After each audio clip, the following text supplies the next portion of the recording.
congressional briefing about our new campaign on viruses and their links to cancer called Think About the Link.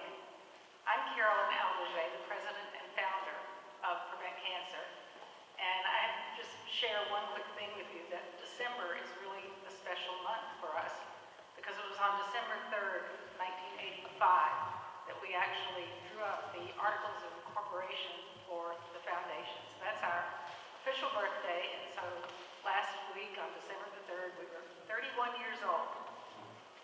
Thank you. When we started, the purpose was to redirect the cancer conversation from one that was really focused on the search for cures, the magic bullet, to one that was much more centered around prevention and early detection. And for the past 3 decades, we've really never wavered from this mission.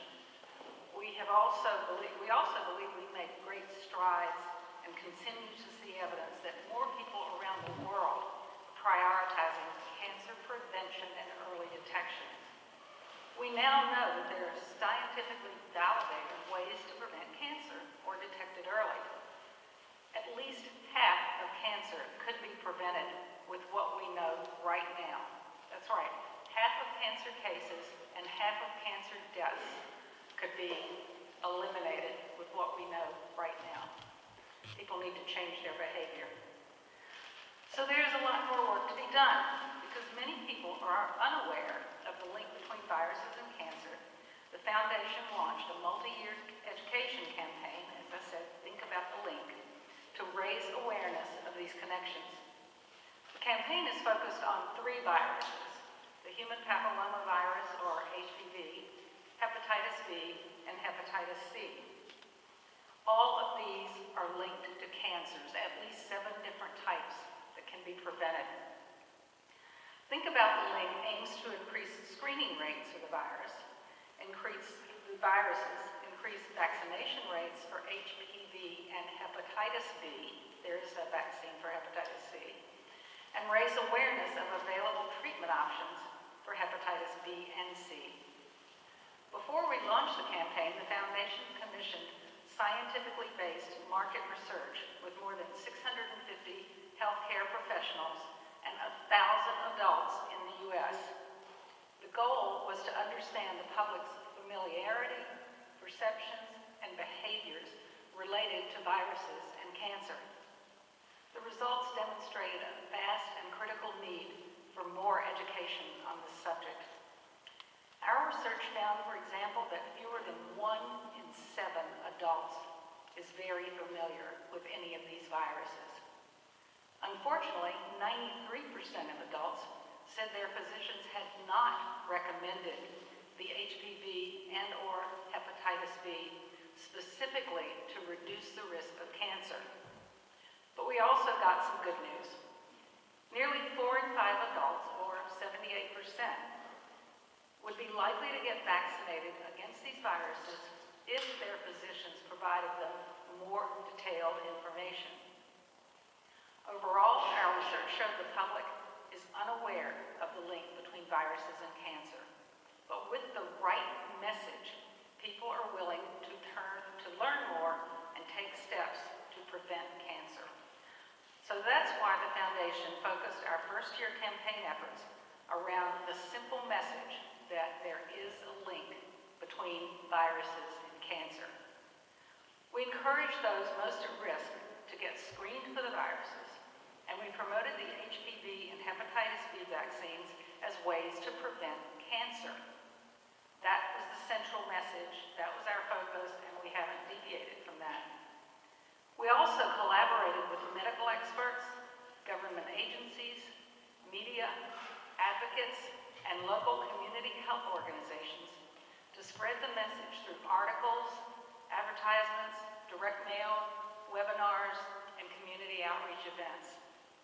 To date, we have secured more than 130 media hits and placed digital and billboard ads, which have reached more than 190 million Americans in major cities across the U.S. Think About the Link has also partnered with more than 15 national and local organizations to hold multiple community outreach events across the country. We have educated more than 800 participants in these events about viruses and cancer, and in several of the cities, our local partners also offer free screenings to attendees. In the coming year, we will focus a major portion of our campaign efforts on educating the African American, Asian, and Hispanic communities, which are disproportionately affected by one or more of the viruses. We invited each of you here today to learn more about the impact of HPV, hepatitis B, and hepatitis C in these communities and throughout the country. Our hope is that you will leave here and share this information, and you will promote screening, vaccination, and treatment among your stakeholders. Cancer prevention is a big job, and we need your help. To that end, we created a media toolkit to help spread awareness and to encourage conversations on this topic. The toolkit is located in the green folder that you received upon check-in. If you still need one, please stop by the registration desk at the conclusion of the briefing. We hope you will make use of these resources and look forward to working with you. Before we get to the program, I'd also like to note that our efforts would not be possible without the generous support of our campaign sponsors, Games Done Quick, Gilead Sciences, Merck, and AbbVie. Thank you all. Now, I'm pleased to introduce to you our moderator for the afternoon, our good friend, Andrea Rome. Andrea has been working as a journalist for WUSA 9 since 1981, where she has anchored virtually every news program from morning to late night. She currently co-anchors Wake Up Washington at 4:30 a.m. I don't know how she's still looking so fresh at noon, but she does, as well as the Noon News, and is the station's health reporter. Andrea is a multi-Emmy and Gracie Award winner and has covered news stories on a wealth of topics, including politics, the art, religion, sports, and women's health and empowerment. Her reporting has taken her around the U.S. and across the globe. Andrea is also actively involved in her local community. She is a member of the Capital Breast Care Center's Community Advisory Council, a sustaining director, I am happy to say, of the Prevent Cancer Foundation Board, and our partner on the Buddy Check 9 program. Please join me in welcoming Andrea Rome to the podium.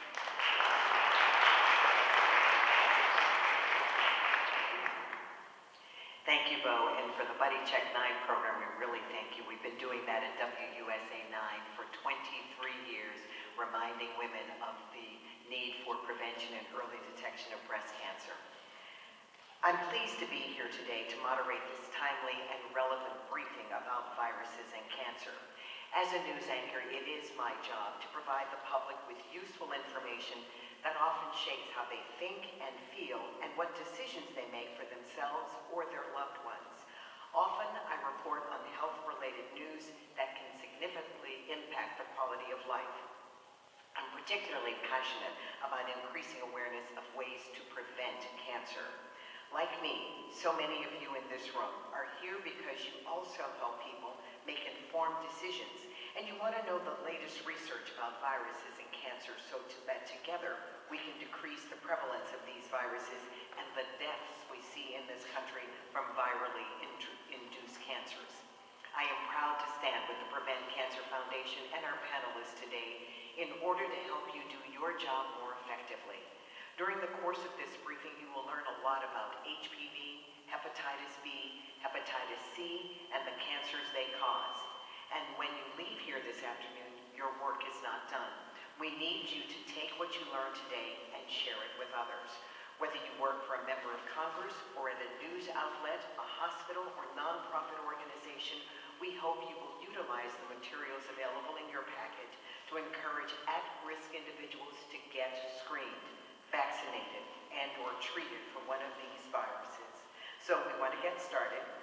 We'll focus the first half of this briefing on the HPV in communities of color. And for that, I'd like to introduce you to our first speaker, Dr. Sherry Wallington.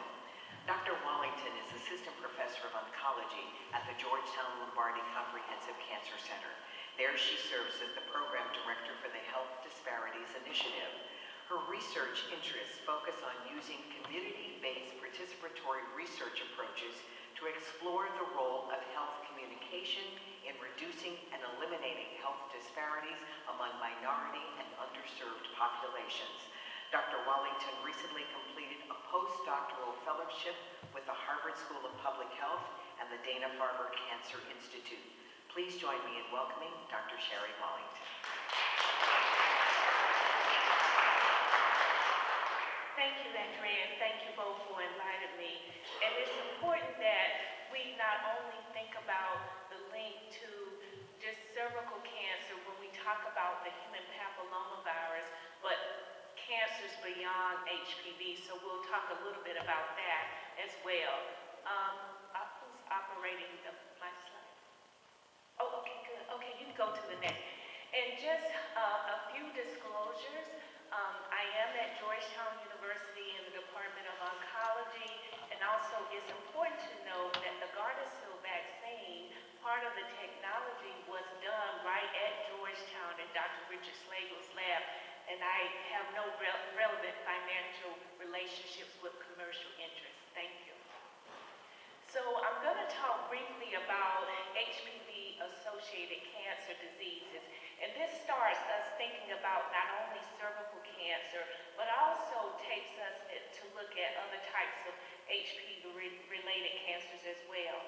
And also talk about a trend and pattern that we're seeing among minority populations and some reverse disparities.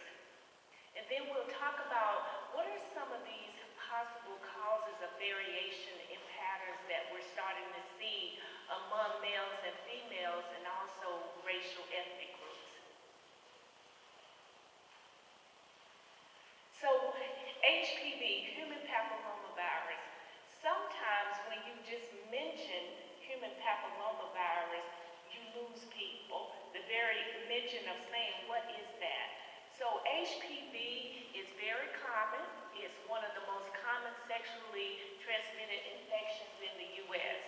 And there are different types of human papillomaviruses. If you detect it, I have a southern accent. I grew up on a farm in North Carolina.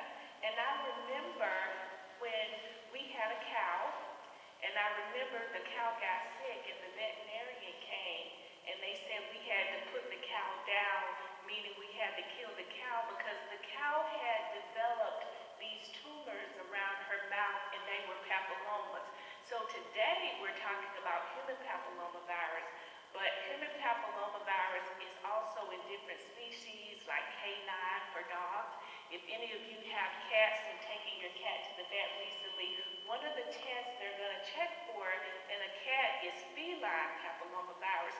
But all these different types of papillomaviruses are very species specific.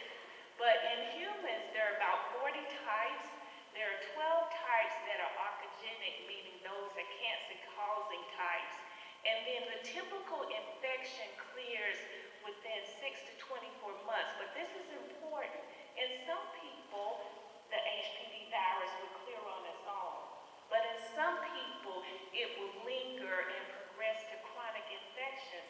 And what scientists and researchers don't know is what are the factors in one person where it will clear up on its own in one person and then linger and cause chronic infections in other people. So that's important to remember.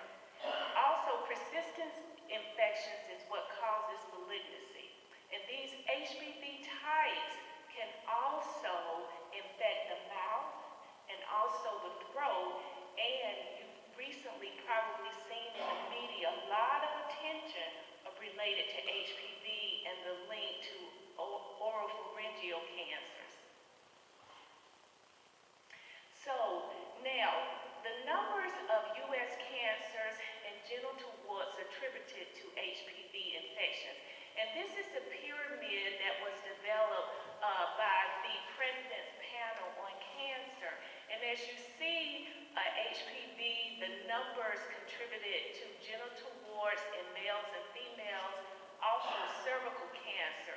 But as you go up this pyramid, you see that HPV is also linked to these other types of cancers, such as in the oral pharynx, also anal cancer, vulval cancer, also in juvenile recurrent respiratory papillomatosis is like a bronchial cancer infection that typically babies and infants get, also vaginal cancer and penile cancer.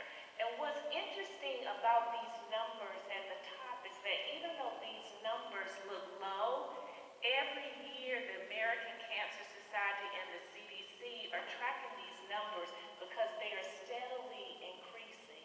And if you understand the link between this infection, you will understand why the vaccination, HPV vaccination, and all the work that this foundation is doing to educate about HPV and the HPV vaccination is so important. Thank you. Now, we have in the U.S., now we have 3 HPV vaccines approved by the Food and Drug Administration. The first vaccine is Cervarix. This vaccine was initially approved in European countries first, and then we have Gardasil that was approved in the U.S. in 2006. Now, if you look at that last column, I show the different types of HPV types that it covers. So Cervarix, which you don't really hear as much about because that's the only vaccine that's for females only, and it covers 16 and 18. And so the science has rapidly progressed, and I'm excited about that because Gardasil, known as the quadrivalent vaccine, covers 4 types, which is 6, 11, 16, and 18. But last year, in December 2015, the FDA approved the 9-valent HPV vaccine. We're so excited about that because that covers more types. If you see Gardasil 9 types 16, 18, 31, 33, 45, 52, those last types are really important globally because in the U.S., even though we primarily see 16 to 18, globally they see some of these other types, and this approval of this 9-valent really opens access to the HPV vaccine and treatment in a lot of these other countries that don't have robust cervical cancer screening programs. And a more recent policy update is that in October of this year, the FDA and also the Food and Drug Administration approved the Gardasil 9 vaccine, switching from 3 doses to 2 doses. Now, why is that so important? Many physicians in the U.S. said you don't see adolescent populations as often. This vaccine is recommended for girls and females starting as young as 9, recommended that they strongly get it between the ages at 11 and 12. Women up to age 26 can get the vaccine, and it's recommended for males up to age 21. So many physicians said the fact that this is 3 doses, you have to get 3 shots, that's a barrier because it's hard enough to get adolescents in. And so now that it's only 2 doses, we're hoping that this will help with the adherence. Okay, next slide. So some of the reasons, now in 2006, this vaccine was approved in the U.S., but the uptake was very low. In 2006, we only had about a 25% uptake. And when you think about a cancer prevention vaccine, that was really a dismal, uptake. And so the research says that many parents felt like my child doesn't need this because they're not sexually active. As Bo said, there's a huge knowledge gap around what is HPV and why the HPV is important. Also, safety concerns. And the number 1 problem now is that physicians are not recommending it childhood vaccines are recommended. And so there's a big push to get providers on board to recommend this consistently. And then many parents felt it wasn't necessary. So, HPV vaccination, 3 doses over 6 months, recently changed, 2 doses over 6 months, recommended for 11 and 12-year-olds, allowed for women up to age 26 and men up to age 21. The vaccine is safe and effective, but vaccination rates are low, fewer than 40%. And when you look at other countries like Australia, the UK, they are averaging about 90% among their adolescent females and males. And so we have a whole lot that we need to do in the U.S. around this cancer prevention vaccine. And if more Americans were vaccinated, 26,000 new cancer cases could be prevented and save us about a cost of $8 million. Okay. So let's talk about disparities. HPV disparities can be seen by knowledge. There's a huge knowledge gap. A lot of the work that I'm doing at Georgetown, we are out in communities across the district. And it startles me, it hurts my heart that when I mention HPV, many people believe that that's the same thing as HIV. And one thing is, when it comes to health literacy, we have to stop using all these acronyms, don't we? Because we have acronyms for everything, but we really do not want people thinking that if they have HPV, that's the same thing as HIV. They're all viruses, but they do very different things in your body, and that's important. Also, there are racial, ethnic disparities, geographical disparities, insurance, and disparities regarding vaccine uptake and completion. Thank you. Okay, so when we look at HPV-associated cancers, who's being the most impacted? And so when you look at this chart, you see blacks and also Hispanics, they have some of the highest rates of HPV-associated cancers. Okay, next slide. Okay, that's just to emphasize it. Okay, and you can go to the next slide. So let's take a snapshot look at HPV in communities of color. And this is based on data from the CDC, and HPV-associated cancers occur in the United States each year, about 23,000 among women, and now with males, 15,793 among men. Black men have higher rates of anal cancer than white men. Hispanic men have higher rates of penile cancer than non-Hispanic men. Black, Hispanic, and Asian and Pacific Islanders women are often diagnosed with cervical cancer at a later stage than white women, which makes the cancer more difficult to treat. Although Hispanic women have the highest rates of getting cervical cancer, Black women have the highest rates of dying of cervical cancer. And Black women also have higher rates of vaginal cancer than women of color. And remember that pyramid that I showed you, and I want to just make sure that these other types of cancer, each year the rates are increasing. And that's why education is so important. Now, in 2014, there was a study done at Duke University that got a lot of national attention by Dr. Cohen and her investigators at Duke University that said that the current HPV vaccine may not be as effective in African American women.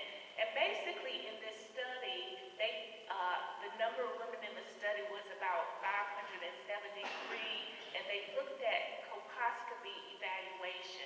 And basically that's a treatment and protocol that examines the cervix.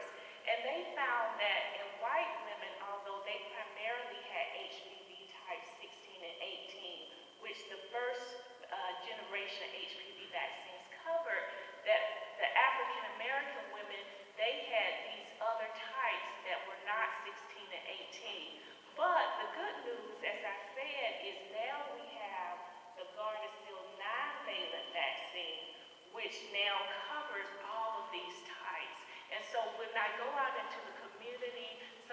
get questions about that research, but now there's no need to worry because we have the non-valent, which covers these other types. Okay. Now, there are 41 states in the U.S. that have passed some type of HPV legislation. Some of that legislation focuses on education, some of that focuses on mandates and school requirements. Now, in the District of Columbia, we do have HPV legislation that says girls and now boys going into the 6th grade are required to get the HPV vaccine, but we do have a liberal opt-out clause where parents, if they feel strongly that vaccination is not right for them, then they can opt out. Also, a neighbor, Virginia, also has passed HPV legislation, and most recently, Rhode Island. Okay, so let's look at state coverage. The estimated vaccination coverage, this is 1 dose of HPV vaccine among females and males aged 13 to 17 years doing 24. This was the most recent data available.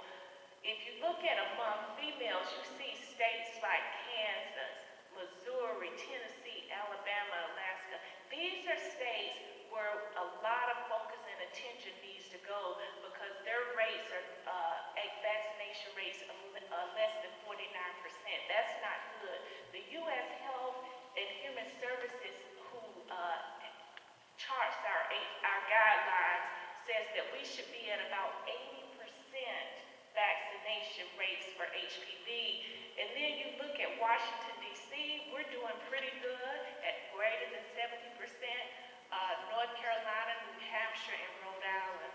And then among males, even though you see the rate still low by state, the main reason for that is that we didn't approve the vaccine for girls and males at the same time, which many advocacy groups and scientists say that was a mistake. And the primary reason for that is the main outcome when the vaccine was first approved was cervical cancer. And we weren't really thinking about these other cancers, but it makes sense that it should have been approved for males and females at the same time because the females can transmit the virus to males and vice versa. Thank you. Now, this is where we're starting to see some patterns, or we refer to reverse disparities. So when the vaccine was first approved in 2006, that means now we have 10 years of good science behind this vaccine. And so the first chart shows the estimated national vaccine coverage with 2 doses, where males and females have gotten 2 doses, and figure 3 shows where males and females have gotten 3 doses. And the top line, I don't know if you can see it, is that green dotted line on both slides. That's for Hispanics. We are doing so well with Hispanics uptake, and then also you will see where blacks and males and females also are doing good as far as uptake. But where we see the reverse disparity is among whites. And so where we saw when the vaccine was first approved, where blacks and Hispanics were not getting the vaccine, now we're seeing that, there's just this surge of uptake among these populations. And now what we're seeing is that whites are not only getting the vaccine at higher rates, but they're not completing it, getting the 3 doses and now the 2 doses. So we have a lot of work to make sure that the education and the push is equal among all populations so we can achieve health equity in this area. Okay, so what must be done? We want legislators to advocate for insurance, including Medicaid, to cover HPV vaccinations, advocate for healthcare payers to adequately reimburse healthcare providers who make the vaccine available, and fund the development of school curriculum on HPV vaccination. And then among providers, we want them to treat HPV vaccination as a routine vaccination. And I tell physicians at Georgetown, we have a training where we go around the district training physicians, their office staff. And I said, I don't care if a kid comes in and he wants to play football at school, you should be checking his EMR to make sure that he's had all his vaccinations, including HPV. If a child comes in for a sick visit, you have to check their electronic health record to make sure that they've had all their vaccinations, including HPV. Use culturally appropriate communication strategies. I tell physicians, you have to meet parents where they are. One of the hardest jobs is being a parent, and sometimes parents, they need conversations about HPV vaccination more than once. I had a parent tell me at a PTA meeting, I need more information than what comes home from the school in my son's backpack, because sometimes it's hard to understand what HPV is, and talking with your doctor and having someone to talk about whether or not this vaccine is right for you is important. And then also strengthen the use of the electronic medical record to identify who's eligible, okay? And then this is a push. At Georgetown, we are the only comprehensive cancer center in the district. There are 46 comprehensive cancer centers across the United States, and we've all come together to urge HPV vaccination for the prevention of cancer in a consensus statement. Okay, next. And the big push is that the most important message is that HPV is cancer prevention, and those are the magic words. Thank you.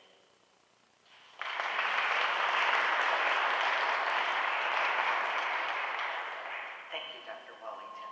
And I know you'll have questions for her at the end of the presentation, so please get ready to engage with her again. Our next speaker is Tamika Felder. Tamika is a 15-year cervical cancer survivor, and she's also an internationally recognized patient advocate for cervical cancer prevention. She is the founder of Tamika and Friends Incorporated, a national nonprofit organization dedicated to cervical cancer awareness through a network of survivors and their friends.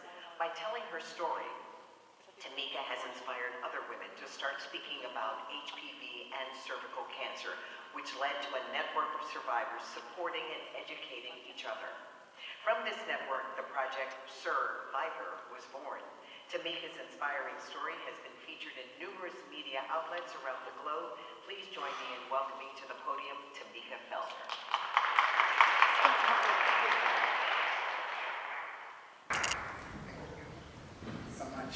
And thank you to my friends at the Prevent Cancer Foundation for affording me this platform to share my story. 15 years ago, I was diagnosed with cervical cancer. I was 25, working as a television producer here in Washington, D.C., a young black girl from South Carolina, and I made my dream come true. And I love D.C., I still do. And it was wonderful chasing around stories and seeing how Washington worked and traveling and following elections. And one day I was driving on the Beltway and I had a boil under my arm. And my mom said, you've been dealing with that for a while, go to the emergency room. And I went to the emergency room and I thought, they'll do something about it and I'll leave quickly and get back to work. The doctor asked a quick question while flipping through my paperwork. He asked about my pap. He was like, when was the last pap? And I said, And as a freelance journalist, there have been jobs without insurance, and I was like, And I knew it had been 3 or 4 years. The doctor referred me to go see someone, and that doctor saved my life. June 14, 2001, at 7 o'clock in the morning, I had a radical hysterectomy. Everything I thought that made me a woman was removed from my body. I then followed that with chemotherapy and radiation where they burned my body from the inside out to heal me from my cancer. I don't regret any of that. I stand in front of you today because I'm here and I'm alive and I'm here to share my story with you. I applaud each of you for coming today because this isn't a topic that people love to talk about. They don't love to hear about the human papillomavirus and other viruses. But we want them to make the connection. We want them to think about the link. I never thought that I could lose my life at 25 to a virus that I had never heard of. I worked on a national health show, and we never talked about this virus. Not one time had I ever interviewed anyone that had cervical cancer. I was dumbfounded when I found out about this connection. This was before social media. This was before Google. This was during a time when it was still the AOL dial-up. And there were only listservs. So there wasn't a lot of information. The information that I found left me scared. And honestly, it didn't provide any hope. I didn't have hope. All I knew is that I wanted to go back to my life before cancer. All I knew is that one day I had hopes and dreams, and in the blink of an eye, those dreams were taken away from me. I knew that at 25, I would never be able to create life inside of me because of a virus I had never heard of. I would never know what it would feel like to have a baby kick inside. Now at the age of 41, I know that there are other ways that I can be a mother if that's what I want. But at 25, because of this virus, that choice was taken away from me and I lost my fertility. And I nearly lost my life. Once I healed from my cancer, I wanted to go back to work. I wanted to pick up the pieces and I wanted to forget about cancer and never think about it again. Remember, in 2001, this was still a time when people didn't rally behind cancer. They didn't champion the cause. It wasn't, you are a warrior, get out there. It was, okay, you came through this, go back to your life. But I can tell you as a cancer survivor, it's not that easy. Cancer is so disrespectful. It comes into your life and it changes everything. The pieces that I tried to put back together no longer fit the same way. In the medical community, they call it a new normal. It's a term that I hate because it is new, but there's nothing normal about it. There are things that you're supposed to be able to do in your 20s. There's things that you're supposed to be able to do in your 30s. And those small little things no longer can be done the way that you think they can be done because your body has changed and you are different, but you're fighting against it. My cancer was also a cancer that was not talked about. And so I wanted to make a difference eventually. Because when I first came to be a survivor, I didn't want to share my story. I didn't want anyone to know that I had this virus. I didn't want anybody to know that I had this type of cancer. I was ashamed. But one day things changed for me. I was at a cancer event and there was all this support for another type of cancer. There were walls, there were cancer supports, there were people talking about it, there were people talking about doing something about this cancer. And I wondered, well, what about cervical cancer? And I remember meeting Dr. LaSalle Lafall and Lance Armstrong at the President's Cancer Panel and sharing my story. And they said, why don't you share your story? Now, I've told many stories, but telling my cancer story was not something that I wanted to do. If you would have told me 15 years ago that I would be standing in a room like this, sharing something so personal and intimate about a very personal part of my body, I would have said no. And if you know me, you know that I love talking, I love sharing things. I'm an oversharer, but this was something that I did not want to share. And then I heard about a woman named Heather, who was in her 30s. And she died. And I thought, that could have been me. And then there was this other woman out in Oregon who was a young mother, and she died. That could have been me. There's also this woman here in the DC metro area in Virginia who died, and that could have been me. And so I started sharing my story to anyone who would listen. And this is what I know now. This is a cancer that we can prevent. This is a cancer that we can do something about it right now. But it's something that takes you. And I know you're thinking, well, what can I do? You can do a lot. Because I'm going to continue to talk about this cancer. The Prevent Cancer Foundation is going to continue to talk about HPV-related cancers. We're going to continue to talk about these viruses and how they're connected with cancer. Now I'm asking, what are you going to do? I'm asking you to share this information. I'm asking you to enjoy being here today and telling maybe a coworker, but I'm imploring you to take it a step further. What will you do when you leave here? How will you make a difference when you leave here? Sure, it's easy to go back to your desk and there are 1,000 things that are going on. But this is something we can do something about now.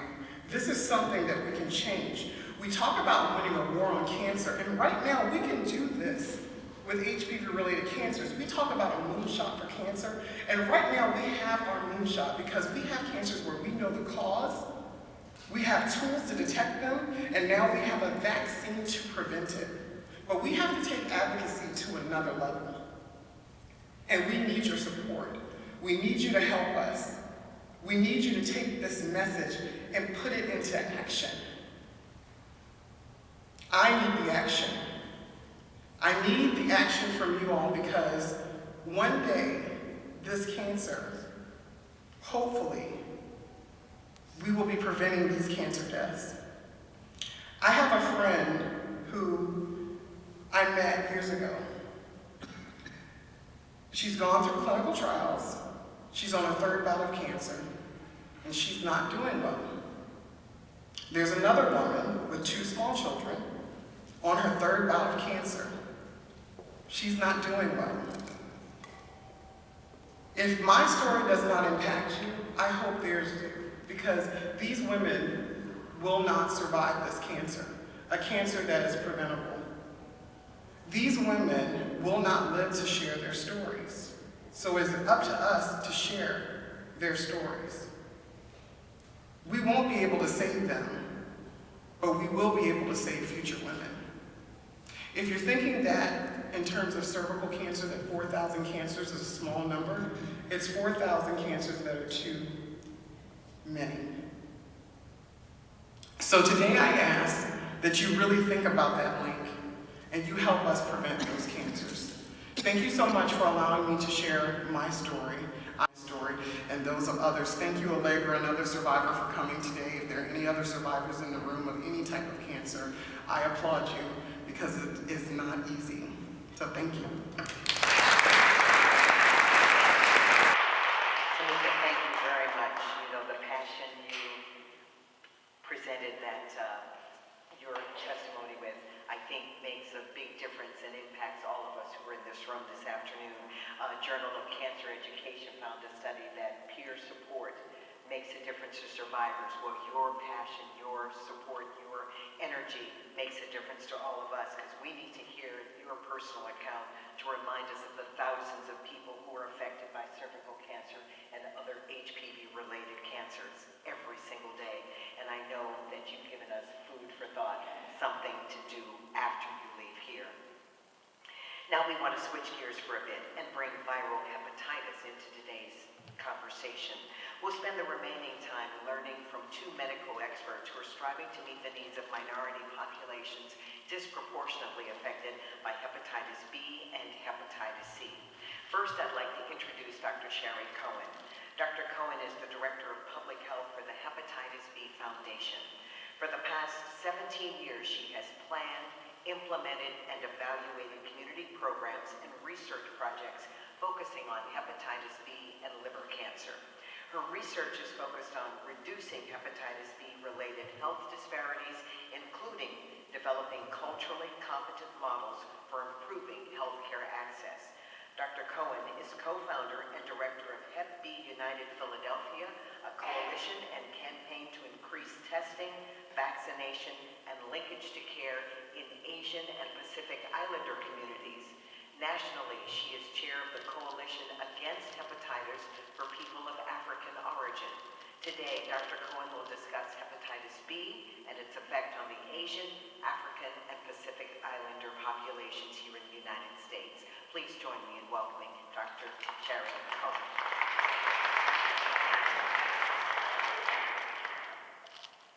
Thank you very much, and thank you to Prevent Cancer Foundation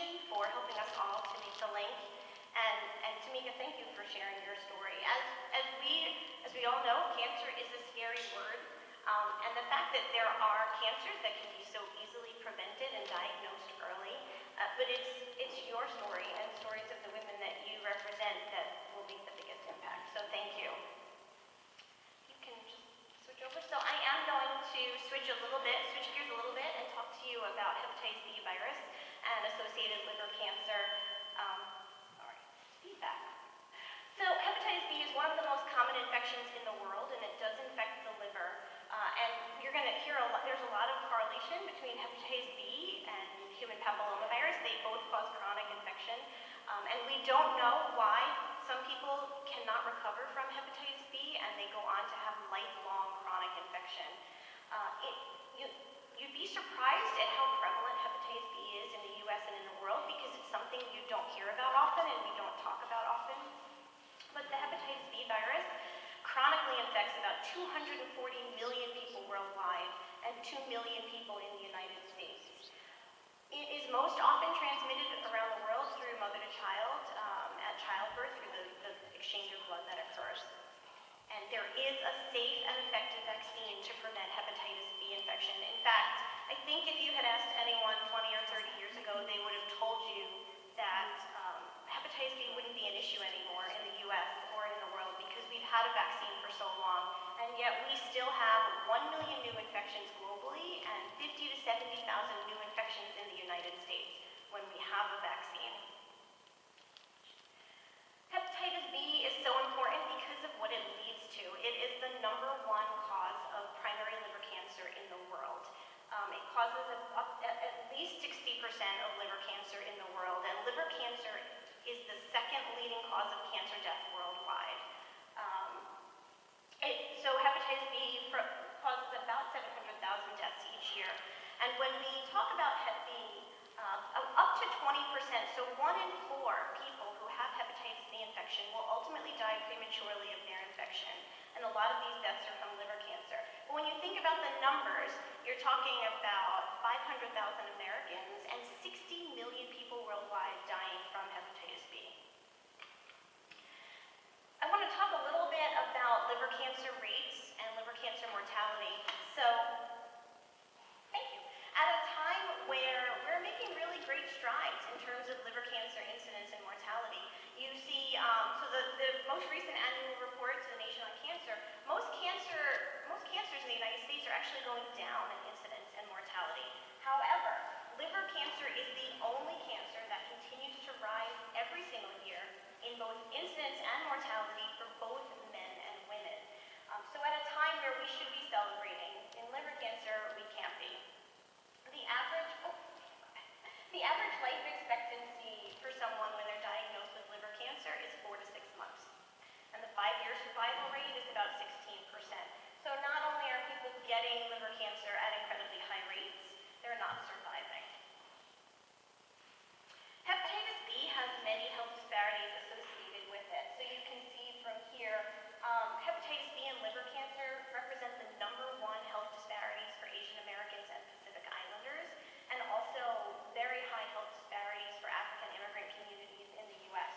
So these are the communities that are most burdened, both by hepatitis B and by liver cancer, and they're the communities where nationally we are trying to target most of our efforts to try and reduce the disparities and hopefully eliminate them.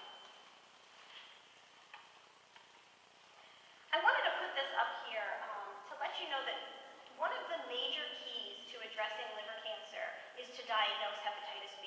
It's very simple. If someone gets diagnosed with hepatitis B, then they're able to get access to care and treatment and screening so they can prevent liver cancer from ever developing, or they can detect it early. The biggest issue is that most people who have hepatitis B are not being diagnosed. So you can see the first bar, so we have about 2 million people in the US who have hepatitis B, and then look at that really large drop-off. Only about 25% of people in the United States are diagnosed. Most people don't know they have it. And if you don't know you have hepatitis B, you cannot take advantage of life-saving care and treatment. There are FDA-approved antivirals for treating hepatitis B, and one of the great things about these antivirals is that they can help to prevent liver disease and to prevent liver cancer. So if we can get people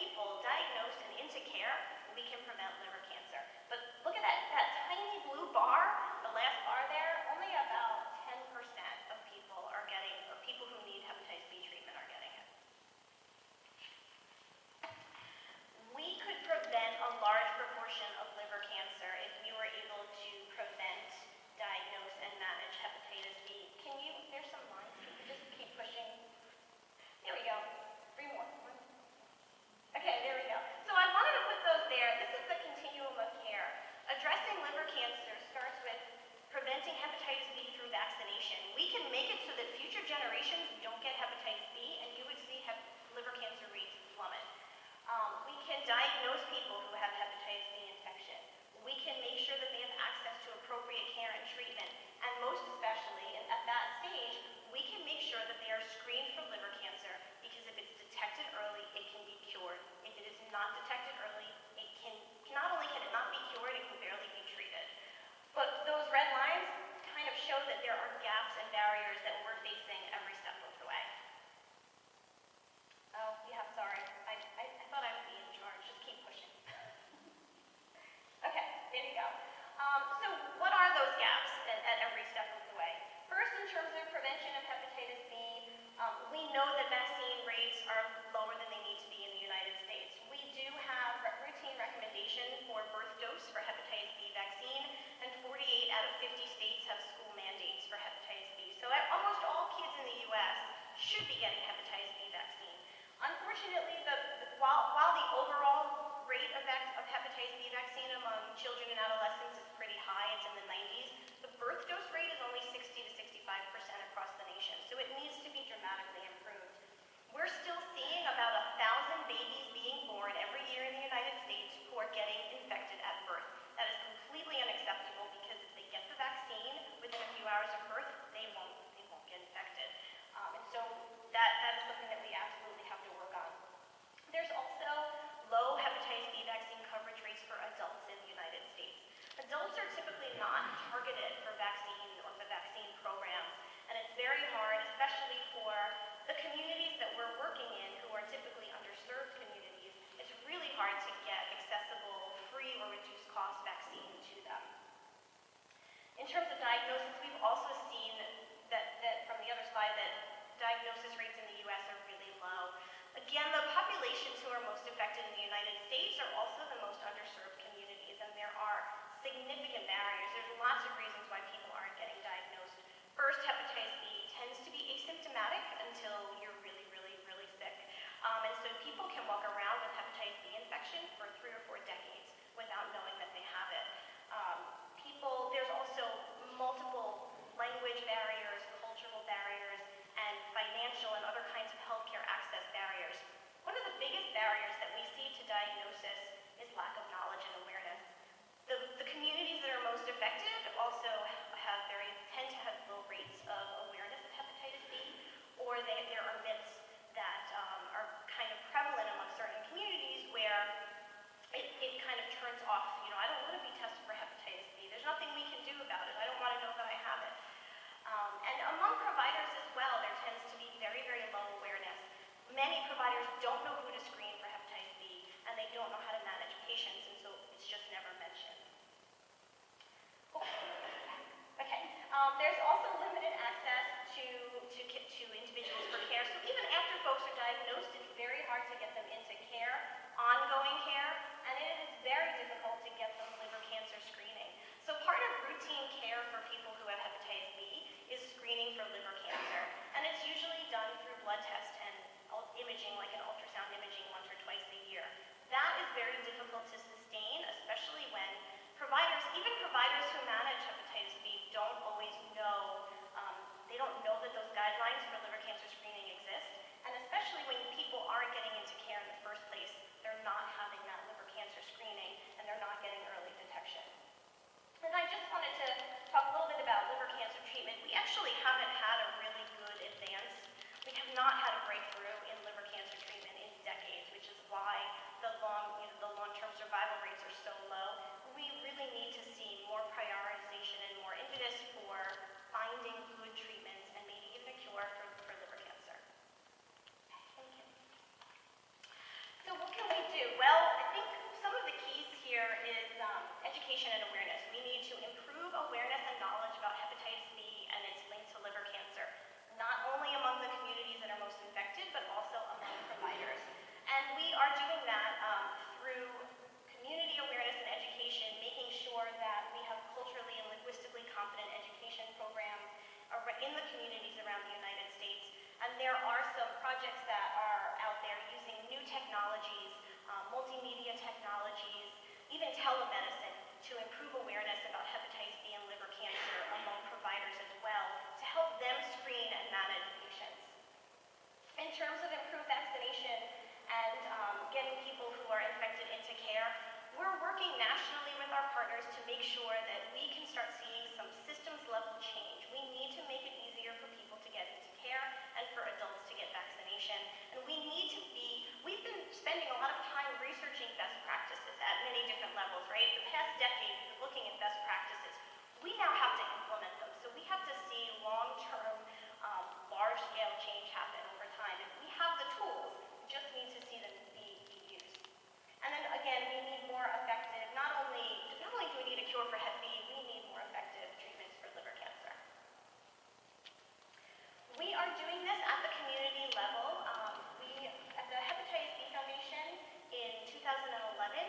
up with APCHO, the Association for Asian Pacific Community Health Organizations, and we started Hep B United. Hep B United is a national coalition working to get people tested and into care. And we work primarily in high-risk Asian American, Pacific Islander communities and also African immigrant communities. We have a national reach of about 6 million Americans, and we have coalition partners in 26 cities and 16 states across the U.S. and Washington, D.C. We collectively screen about 40,000 people each year at the community level. So we decided that if people weren't getting tested at their provider and they didn't have a provider, we were going to bring the testing to them. And so that's one of the ways that we've been able to start overcoming the lack of diagnosis, and hopefully we'll continue to see that, more people getting tested into the future. And these are just some examples of how we are using tested, culturally and linguistically competent materials to get the word out and to get people aware about hepatitis B so that they can feel empowered to get tested. I just wanted to talk a little bit about the Hepatitis B Foundation. We are a national nonprofit organization in Philadelphia. We do run Hep B United Philly, which is one of those Hep B United coalition partners. So locally in Philadelphia, we work with about 75 organizational partners to improve awareness, education, access, screening, and linkage to care among our local Asian American, Pacific Islander, and African immigrant communities. We started testing at communities, so restaurants, health fairs, clinics, just going into churches. We started testing in 2007 in Philadelphia, and we've tested now almost 4,000 people and found a staggering 8 to 10% infection rate. In some communities, we're seeing 15% infection rates, and these are people most of them didn't know they had hepatitis B. So not only, clearly, even though we're not talking about hepatitis B, it is still an issue in the U.S. And I think around the country, we feel really good about the fact that we're starting to be able to test people and get them into care, but without more prioritization at the national level and more support and more research dollars, we're not going to see sustainable change, unfortunately. I wanted to, just as a final note, I wanted to thank Prevent Cancer Foundation for including hepatitis B in the Think About the Link campaign. It's so nice to not be doing this by ourselves and to have new partners and new faces and new voices helping us along. I did leave a handout out there. I know Senator Mazie Hirono couldn't be here today, but I did want to just give her a shout out. She's been a real leader and a champion for the fight against viral hepatitis in the United States. And she was a leader in June 2016, helped to request that the NIH provide a professional judgment budget to try and assess what it would take to cure hepatitis B.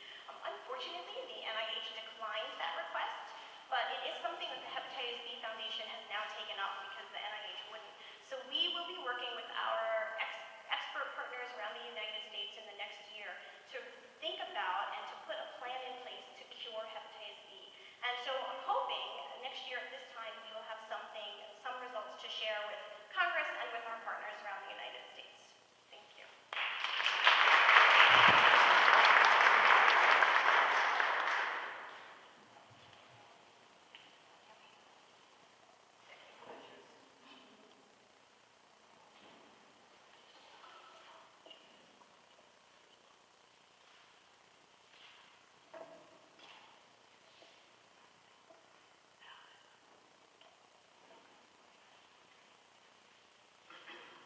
We want to thank Dr. Cohen and let you know you are not alone, and hopefully after your presentation to our audience, you've enlisted more partners in the fight against Hep B and liver cancer. At this time, I'm pleased to introduce Dr. Elmer Huerta, our fourth and final speaker for the afternoon. Dr. Huerta is the director of the Cancer Preventorium at Washington Cancer Institute, MedStar Washington Hospital Center, a low-cost prevention and screening clinic he founded in 1994 as a vehicle for reaching the underserved urban Hispanic community in the Washington, D.C. area. He is also known to millions of Spanish-speaking people around the globe for his nationally and internationally syndicated radio shows. Dr. Huerta will discuss hepatitis C in the Hispanic community. Please join me in welcoming him to the podium. Thank you, Andrea. Good afternoon, everyone. And I want also thank the Prevent Cancer Foundation for inviting me to be here with you this afternoon. I started my medical oncology training in 1980 in Peru, in Lima, Peru. At that time, if you dare to say that any virus could cause cancer was something that you just wouldn't say that. At that time, 1980, it was not known that any virus could cause cancer. So when I started my training, when patients would ask me, "Doctor, what is the reason?" And at that time in Peru, we had so many cases of cervical cancer and liver cancer that it was just overwhelming the number of people who would have these conditions. But now, going forward to 2016, we're discussing today virus-related cancers. And we know, as you heard, that 95% of cases of cervical cancer are caused by one of the many oncogenic types of HPV. You know that? We know that now. We know, as you heard, that the second most common cancer in the world is liver cancer. More than 90% of those are caused by either hepatitis C virus or hepatitis B virus. So we are in another different time. And when I started my medical oncology training in 1980, somebody would have asked me, "Would you like to have a vaccine against any type of cancer?" I would have said, "Yes, of course." And we have now 2 vaccines. We have vaccines against the human papillomaviruses. And you saw how low our uptake of that vaccine is in the American population. We have vaccines against hepatitis B virus. And we have wonderful treatments now to cure hepatitis C viruses. So we are in a different time. And I just echo Tamika's plea for you who are attending this conversation this afternoon to go back to your offices, talk to your bosses, whenever you have the opportunity, the chance to introduce an idea in your conversations and your health-related projects. Think always in cancer prevention, think always in cancer education. So what I'm going to do very briefly now is give you some basic facts about the problem of the virus-related cancers among Latinos. Right there you can see 2, I took this from the American Cancer Society, last report on cancer among Latinos. You can see this is a very interesting comparison between Hispanics on the left and non-Hispanic whites on the right. You know that for Latinos, cancer is still the number 1 reason of death, followed by heart disease, accidents, and strokes, and diabetes. Let's go to the next one. Let's go one by one. Latinos in general, they have very high rates of cancer which are related to infectious agents. Anytime we do any analysis in the United States about cancer among Latinos, there are some cancers that just strike out. Which are those? Liver, stomach, and uterine cervix. Liver, which are heard, related to hepatitis B and C viruses. Stomach, related to a bacteria called Helicobacter pylori. That's not the topic of discussion today. And uterine cervix, related to human papilloma viruses. 1 in 6 new cancers in Central and South America is attributable to infectious agents compared to 1 in 25 in the US. So, Latinos in general, living in South America and Central America, they have much higher number of cases of cancers that are related to infectious agents, viruses and bacteria. Here in the US, that's not the case, but because the immigrants, they come here, they live here, they are showing us these numbers in the national statistics. In the US, the incidence and mortality rates of cancer related to infectious agents are higher among first-generation Hispanic immigrants, right? Because they come here with the risk factors they have in their home countries, and they develop the conditions here. Next one. Regarding liver and bile duct, the liver and the gallbladder and the bile ducts. As you know, the liver produces bile all the time. Our kidneys, they produce urine all the time, but the liver is producing a fluid too. It's called bile. They produce it 24 hours a day. So there is a cancer that happens in the liver or in the bile ducts, and that's called liver and intrahepatic bile duct cancer. The incidence of these cancers in the US are about twice as high in Hispanics as in non-Hispanic whites, and about 3 times higher in men than in women. Next one. Liver cancer is expected to be the second most common cause of cancer death among Latinos men in 2015. Next one. And chronic infections with the hepatitis B virus, the hepatitis C virus, account for the majority of liver cancer cases in developing countries, but a lower proportion in developing countries. They say that approximately 80 to 85% of all liver cancers in the world are due to these viruses. And the primary prevention of hepatitis B virus infection is achieved through vaccination, which is what I said at the beginning. We have now a vaccine against hepatitis B. The next one. Cervical cancer. Cervical cancer incidence rate among the US Hispanic women is about 44% higher than among non-Hispanic white women. Cervical cancer is caused by persistent infection with high-risk types of HPV, which has heard a wonderful presentation about that. Next one. As I said, primary prevention of this infection is possible through immunization. We have a vaccine against cervical cancer now in our country.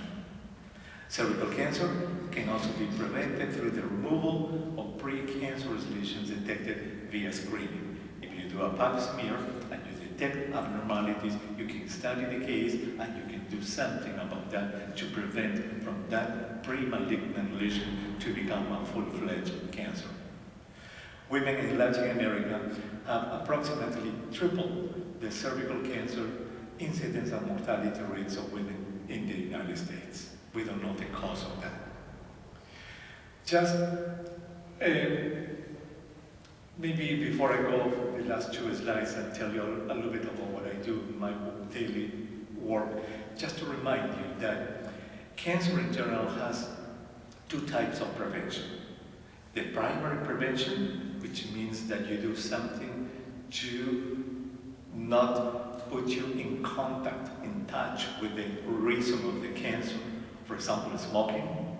If you do smoking control, tobacco control activities, and then you do not smoke or you don't let anyone to smoke in front of you, then you are avoiding the smoke, which is causing cancer, to get in touch with you. That is primary prevention. But also primary prevention means immunization. And we have vaccines against hepatitis B, and we have vaccines against HPV virus. That's primary prevention. But we also have secondary prevention, which means that there are some cancers, like cervical cancer, like colorectal cancer, like breast cancer, like prostate cancer, skin cancer. There are many cancers that can be found very early when the initial changes are starting in such a way that by detecting them and removing them, you can have the curation of the patient. So for the conversation that we have today about cancers that are related to virus, which are cervical cancer and liver cancer, listen, we have, for cervical cancer, we have primary and secondary prevention. And for liver cancer, we have primary prevention through immunization. So again, it's everything about early detection and cancer prevention that is now what we have in this country, but unfortunately, we are not taking full advantage of that. Just a couple of words to show you the importance of public education in our work, because we are talking here and we just saw the statistics that were presented to us. People don't know about HPV virus. The community, people in the country,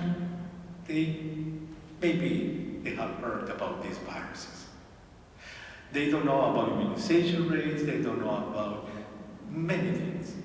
So I think what we need to do, we need to think as society is the importance of talking to people, getting the message across, and doing public education.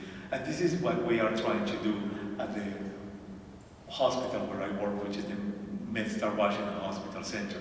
And that's why the Prevent Cancer Foundation is so dear to my heart, because they helped me a lot at the very beginning of my work when I was starting my radio programs and everything. The cancer preventorium where I work is at the hospital. It's a low-cost cancer prevention early detection clinic, which was directed to Latinos and was founded in 1994. 85% of these people at this clinic have no health insurance. 85%. And how is that they get there? Because I have a daily radio program for them for 1 hour, Monday through Friday, for 25 years. Every day at 1 p.m.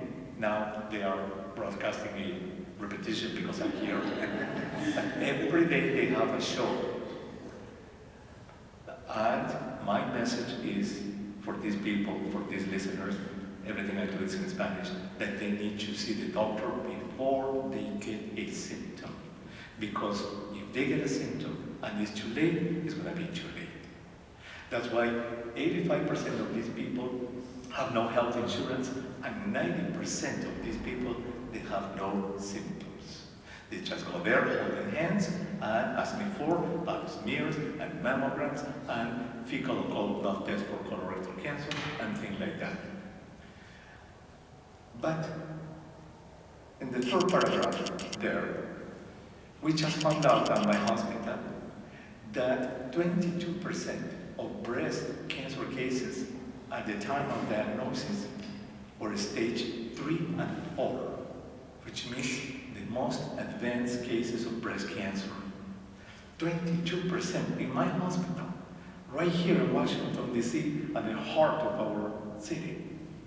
That is double than the national rate, which is around 10%. So how can you explain that in the nation's capital, women are going to an urban hospital with twice the rates of advanced incurable breast cancer? And in the last paragraph, was shocking to find out that 97% of those women, they have health insurance in their pockets. They have all sorts of health insurance.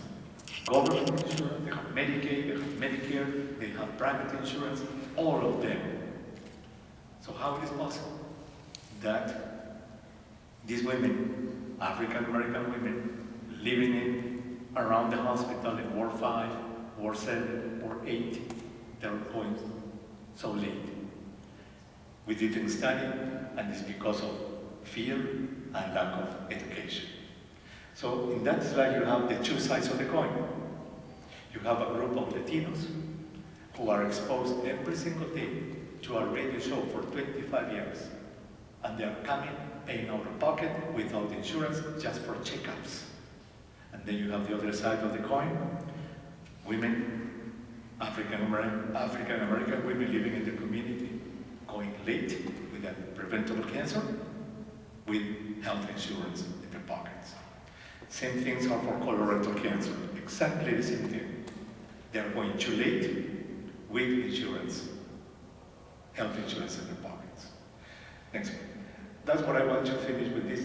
Well, this to compare, the Latinos and the African American, both are poor, They have fears, of course, both are fatalistic, but what is different between these two groups are the culture, the language, the immigration status, the health insurance coverage, and Latinos, they have 27 years exposure to a daily media-based health education program. That's the difference. So that's what I wanted to show you, the importance of educated people going out to the community and getting the message across. That is what really matters. Go to the last one. What is that? That's the ivory tower of science. Who is here? Slow, slow, slow. Who's there? Two scientists talking among each other. They have a special language, a very difficult language. It's very difficult to understand. What is their work? They do reports, write books, they write papers, they write guidelines. You know what? In our ivory tower of science, we have guidelines for everything. If you read it, we have guidelines for HPV vaccination, hepatitis B vaccine. Everything is written, it's on the shelves, now with computers. Books, papers, and everything. Not yet. But what we don't realize in our ivory tower of science is that, now please, we are above the clouds. And next one, we are isolated from that woman. That woman right there, she's going to go to the hospital with stage 4 cancer. And you know what? In the guidelines, we have plenty of information. That man is going to go to the hospital with advanced colorectal cancer. And in the guidelines, we have how to do FOBTs and colonoscopies and all that stuff. The next one? The next one. So what we need to do, please go ahead, one more, is to transfer all that wealth of knowledge, the next one, in terms that make sense to people, so these people can connect with us, the scientists, in such a way they can act, and they can prevent, and they can detect early conditions.